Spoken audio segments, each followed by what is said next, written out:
In Florida, a controversial arrest took place, and as the story unfolds, it is unlikely to come as a surprise to many, given the recurring instances of law enforcement officers failing to carry out their duties effectively. The commanding voice of an officer rang out, ordering the car to stop while instructing its occupants to remain within its confines. What are you doing here? Turn the car off. Turn the car off now. Turn the car off now. Turn the car off. Turn the car off now. Turn the car off. What you doing? Because I'll punch you in your... Don't ever forget that. I'll punch you Send in me your a second, shoulder. unit. Let me go. Hey, Let me explain to you what we're doing. Put your hands on me and I am responding. I don't give Hold a... up. I'm responding to an alarm call. Put your hands on me and I didn't turn up on you. Turn around. Watch your... Oh, my mama. Nobody's under. The urgent commands continued as the officer persisted in demanding that the car be turned off. You came in this hostile. Don't you ever put your hands on me. I'll spit on you. You're not under arrest. Stop. Get down. Chill, bro. Chill, bro. Hey, stop. Hey, stop. 40 cents for him. Step it up. Get down now. Get down now. Turn around and put your hands behind your back. Get down. Get down. Repeating the instruction with increasing urgency. In the midst of the chaos, the officer hastily clarified that the situation was not an arrest, urging the woman to turn around while reassuring them that they were not under arrest. However, the events captured in the body camera footage were deeply unsettling and shocking. Despite the officer's reassurances of trying not to cause harm, the tense atmosphere and the officer's actions conveyed a sense of imminent danger. As the situation escalated, the woman in the car expressed their distress, pleading to the officer to stop touching them. She called out to her mother, emphasizing that she could communicate with them but not the officer. Frustration filled their voice as they protested against being held and instructed the officer not to forcefully turn their face. The tension heightened further when 2 additional sheriff's deputies arrived at the scene. Oh, you're wrong, and I'll take your whole job. Oh my soul. It's my friend. It's breaking. What the... It's not breaking. Fix it, bro. If I said it hurt, and I will spit on you. Fix my wrist. What the is this, bro? What are you doing? Stop touching me. Stop pulling Stop away. touching me. My wrist hurts. I'm gonna pull away. Why are you doing too much, bro? You touch me. I'm gonna go. Doing too much. Touch me. What's wrong with you? See, you got me. I'll take this whole car on my mama. The initial officer attempted to explain the situation, but the woman in the car resisted, refusing to comply. The scene became chaotic, with the car door being forcefully slammed and the individuals traveling with the woman who had been subjected to brutality distancing themselves from the officer. Listen, come on. You want to know what's going on? Slammed on her outside of the car, bro. And they still over here. We don't have They snatched her out of the car, slammed on her face, bro. They still over here off my right now. The officer's body camera captured the events, and it became evident that those present wanted no association with the officer involved. The woman stressed that their wrists were inside the vehicle and cautioned the officer against pushing them, asserting that they were capable of handling the situation without any external force. Okay. Get in. If you calm down, we'll help you out, okay? Don't push me, bro. I'm not going to tell you. Put your feet in the car, please. Please try to get away. I will listen I will to help you, you out. but she cannot be in my face. It also captures this woman being placed in a squad car. To reiterate, this woman did not do anything wrong, and we know this via local media. So here comes the next investigation story. During a game in Manchester, a police officer harassed A.J. Dillon, a running back for the Green Bay Packers. The incident, captured on video, gained widespread attention. Dillon had sought permission from security guards to interact with fans during a rain delay.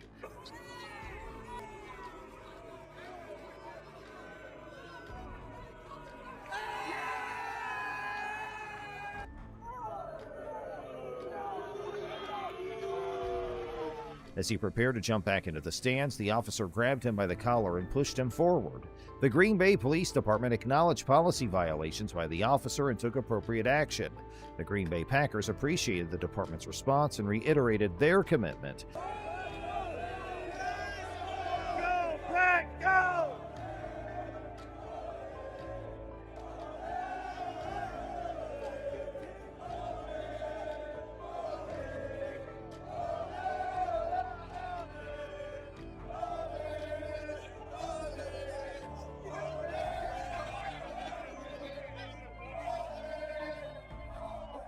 to public safety at Lambeau Field. Dillon confirmed the misunderstanding and that security had given him permission to engage with the crowd.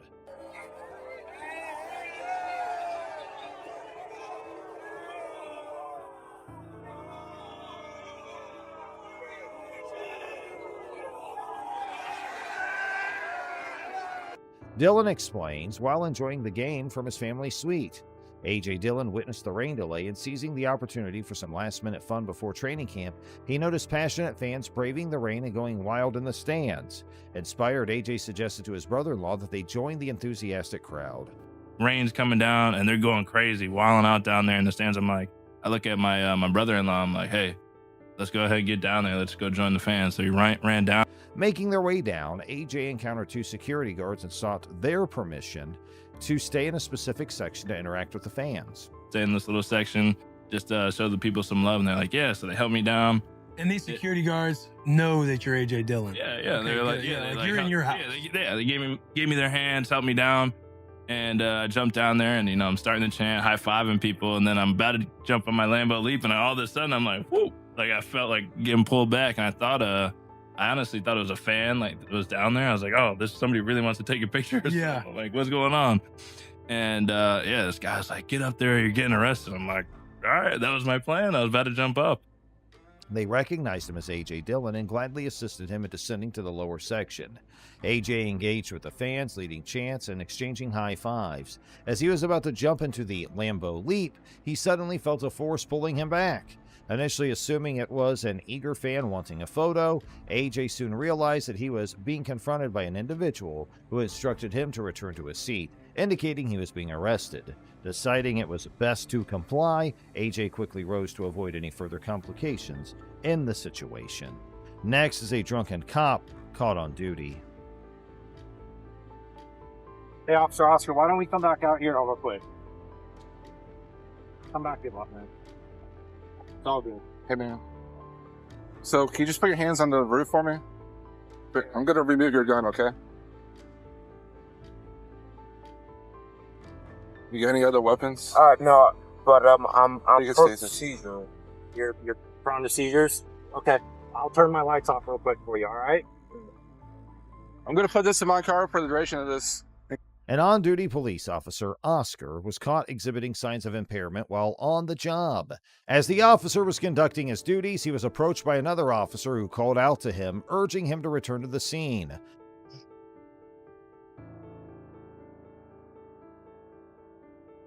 The other officer assured Officer Oscar that everything was all right and requested for him to place his hands on the roof while the individual removed his gun for safety.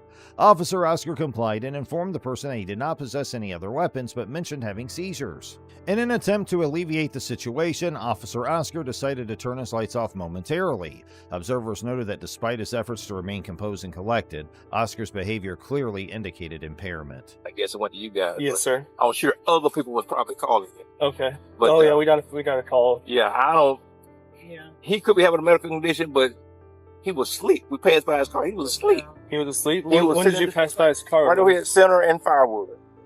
He came and he keeps stumbling. Do you smell anything? Upon searching Officer Oscar's car, it became apparent why he'd been pulled over in the first place. Allegedly, this was the manner in which he had been behaving prior to the concerned individual's intervention. Citizens had dialed 911 to report Officer Oscar's erratic behavior on the road.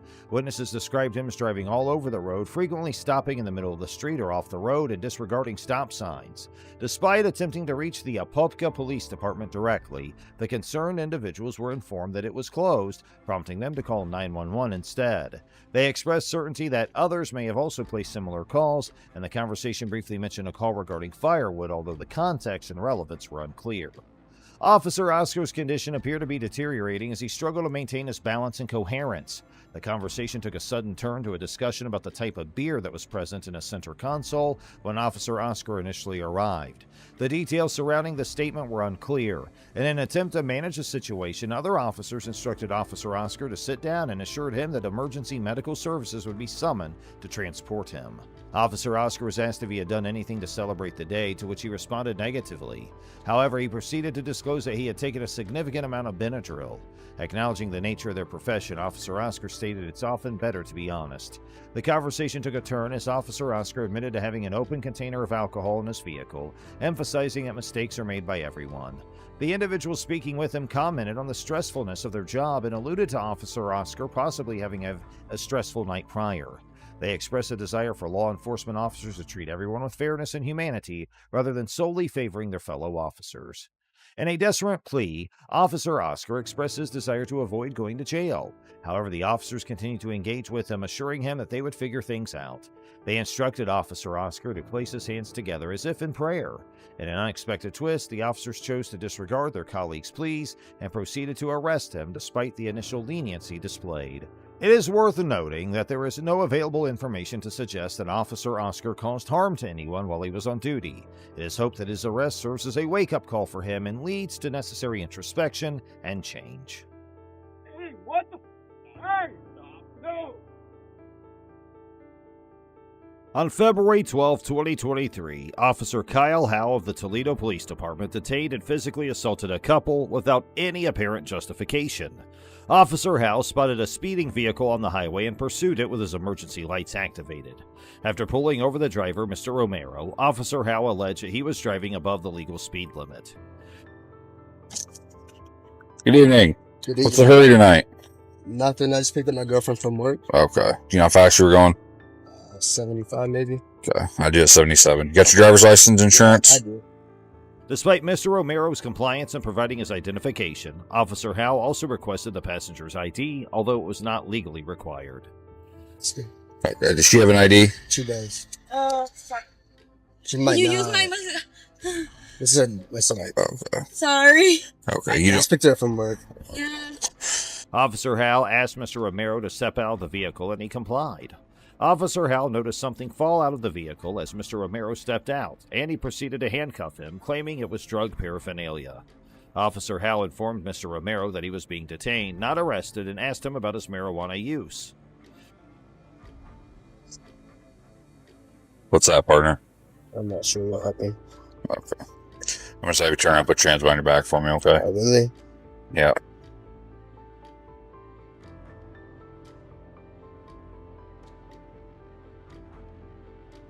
.45 1 to 10.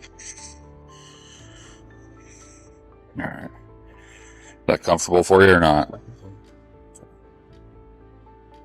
The laws surrounding marijuana use in Ohio are complex, but possessing less than 100 grams is considered a minor misdemeanor. Officer Howe then requested Mr. Romero to undergo a field sobriety test, which he willingly agreed to. However, Officer Howe then arrested Mr. Romero for driving with a barred license, indicating that his license had been previously suspended.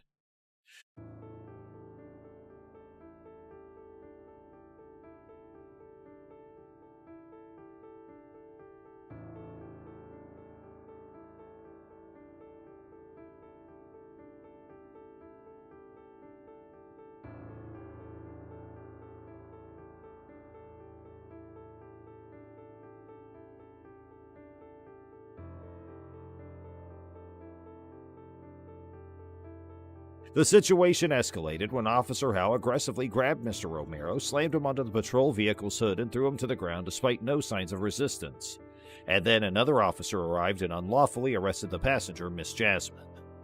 Dash cam footage captured Officer Howe's use of excessive force and false accusations against Mr. Romero. Despite Mr. Romero's retaliation against the unjust treatment, Officer Howe continued to assault him.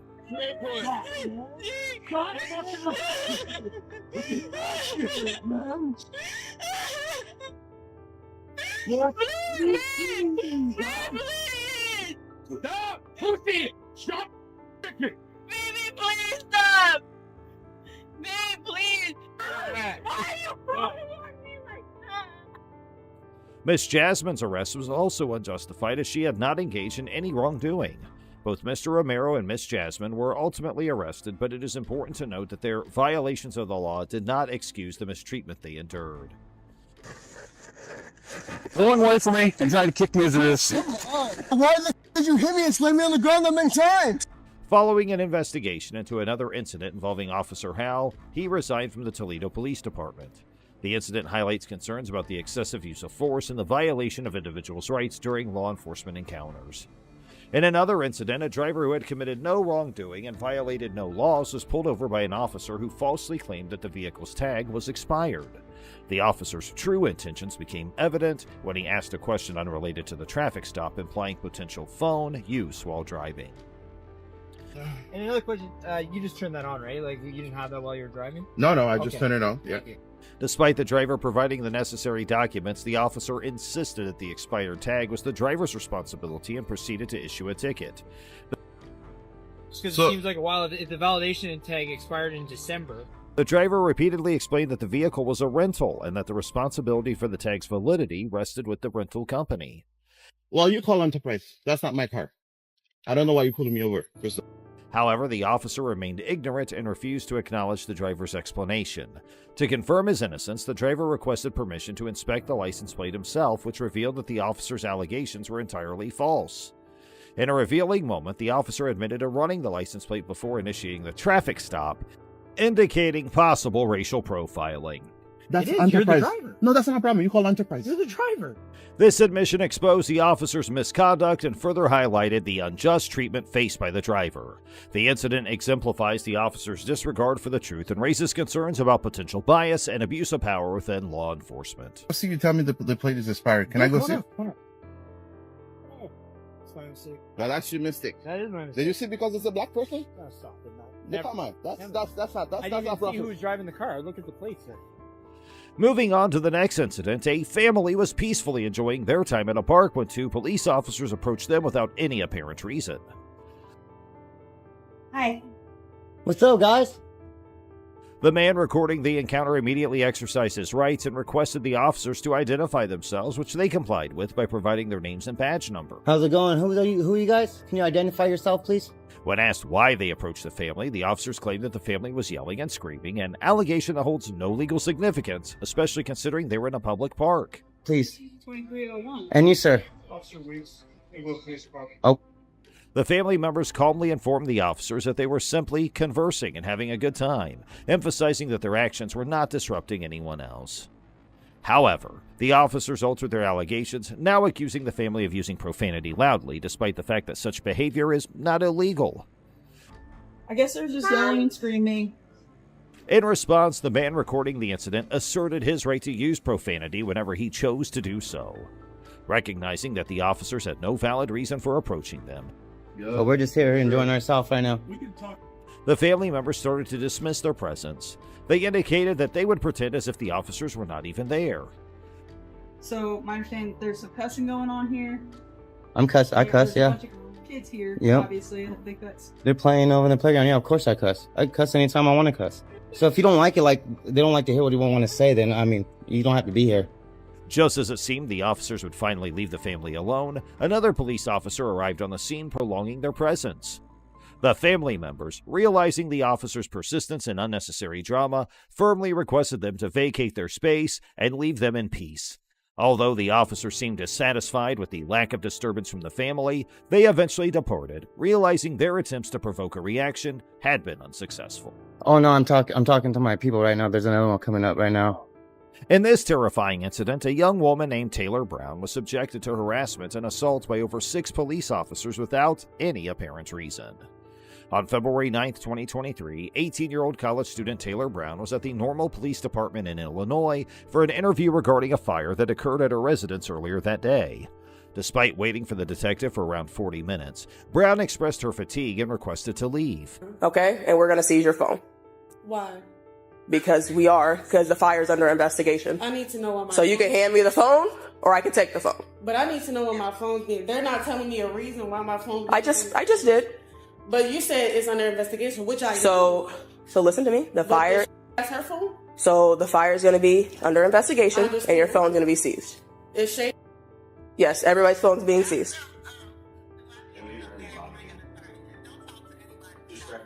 The officers assured her that they would provide transportation back home. However, their promises quickly proved empty. 3 officers approached Brown, insisting on confiscating her personal mobile phone, claiming it was necessary for the ongoing investigation into the fire. We're waiting for the detective, so the detective's gonna seize your But phone. no one told me any of this. Okay. You told me that you were about to take me home. Okay. So I'm not gonna sit here and argue with you. So you So can are you hang up. taking me You can home? hang up the phone, and I can take you home. Yep. So, no, they're not taking my phone and letting me leave. I don't know what I'm finna. It's 3 a.m. I can't go without my phone. Well, if I do the interview, You can go do the interview, but your phone's gonna currently be seized. Can I talk to him first? Can he come down here? Cause Nope, we're not gonna do that. So you can hang up the phone, or I'm gonna take the phone. That's how this is gonna work. oh, absolutely. So She said hang up the phone and they're gonna take the phone because at this point I'm being threatened. However, under the Illinois Criminal Code, there was no legal basis for the seizure of her phone as Brown had not committed any offense related to the investigation. The officer failed to provide a clear reason for the seizure, escalating the situation unnecessarily. under investigation. Don't ever tell me not to interrupt you and open this gun. So the phone's gonna be seized. So in a second, I'm gonna take But it. I'm asking you. I'm So if asking you- you a reason. so I'm if- not being rebuttal. I'm asking you a reason. So if you would like to talk to the detective, you can. Why is my phone being seized? If you would like to talk to the detective that is seizing it, you can. Do you wish to talk to him? Yeah, but Do you want to give an interview?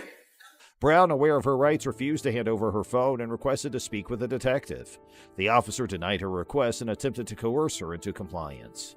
However, they had no legal grounds to seize her phone without probable cause or a warrant, as protected by the Fourth Amendment of the federal Constitution. Despite Brown's lawful refusal, the officers persisted, offering her the option to give an interview as if it were a condition to retain her phone. Brown asserted her right to have an attorney present and expressed her unwillingness to provide an interview. no, I wanted to ask him why my phone's being seized because she said she could take me home, but without my phone, that doesn't make sense. It sounds like there's So are you going to talk to the detective? No, I need everyone to come and tell me why my phone's being seized because no one told me this until right now. At this point, 3 more officers arrived at the scene, bringing the total to 6, surrounding Brown, who had done nothing wrong. Do not kick. Okay, push your legs out. Stop.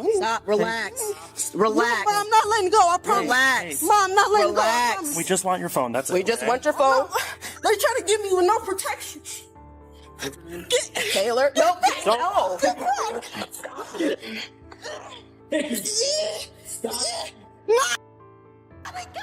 Stop kicking. Stop kicking. Mom, they're trying to get me. Hey, Taylor, give me your hand. Give me your hand.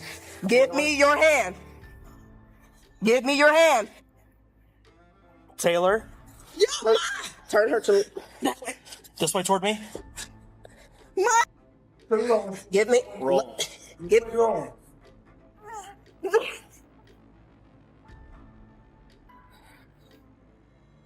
Give me your hand, Taylor. Which way we roll? Give me your hand. I almost. I'm gonna keep doing the pressure point until you let go. Let go. Stop his hand. Release your hand. During the altercation, the officers forcibly attempted to take Brown's phone from her, leading to a physical struggle. One officer used pressure tactics near Brown's collarbone to gain compliance, despite her lack of criminal behavior. I'm filing the case as Hang on. soon as I get off this floor. Let me move. You all have no right. I came down here willingly because you're a black woman. Get up. So, Okay. Hold on. I want you to think Hold about on. how you're Hold on. doing another black woman. Okay. When you go to Relax. Relax. You just put me in handcuffs and I came down here willingly. Can you up here? Double lock. Hold on, let me I tighten them came up. down here willingly. And y'all just okay with this. All of y'all. And you a black woman. You are a black African American woman. Alright. Is that our property? Oh, that was mine. Where's the phone at? You're black. Look at it. All right, we're going this way. They're white. I expect it from them. You're black, dude. Okay, you also kicked me in the head, so You also, I came We're down not here this way. willingly because I trusted you. And look at what you're doing. Are you willing to provide a statement or no? The use of force by the officers was excessive and unjustified, considering that Brown had not committed any offense. Eventually, Brown was placed in handcuffs, and the detective informed her that her phone was being seized. Do you want to provide a statement? My detective, I need to talk to her. I need an attorney present. You can, okay. I need a lawyer. You can take her to jail. all right. Take me to Where's her jail? property? Whatever charges you guys have. You have resisting and aggravated battery of a police officer. Oh my God! Okay, I'll do the interview. You still have the charges. I didn't aggravate you. You You assaulted kicked me. Okay, so relax. You assaulted me. I'm 18 years old and you assaulted me. Of course I'm aggravated. I wasn't resisting arrest. You didn't say that I was under arrest. You're being arrested. I asked you, so listen, I asked you to provide your phone and you refused, okay? When you didn't give me a reason. Nope. I said your phone was being seized. You said never gave me the reason. Don't interrupt me. I said your phone was being seized. I asked you the reason. Gave you several times I trusted you. That's why I came. You did not hand me your phone. Brown, steadfast in her rights, requested a lawyer, prompting the detective to order her arrest. The officers charged her with resisting arrest and aggravated battery of a police officer, despite lacking any valid grounds for such charges. Scared, hello, you would do the same thing. Cuffs still to be double locked if they weren't double locked back. They weren't. Go ahead and double lock them. Double lock them. I can't move. Are you guys serious right now? How are you gonna do this to me? I'm like, bro, I just got out of high school and you are scaring me. Following her ordeal, Brown filed a civil lawsuit against the officers for violating her Fourth Amendment rights and causing physical and emotional harm. She seeks compensatory and punitive damages for the trauma she endured during the incident. Brown's mother expressed her concern, hoping that no other mother would have to go through a similar experience. The lawsuit is ongoing, highlighting the need to hold law enforcement accountable for their actions and protect the rights of individuals like Taylor Brown, who experience unjust treatment and unwarranted aggression from those sworn to protect and serve.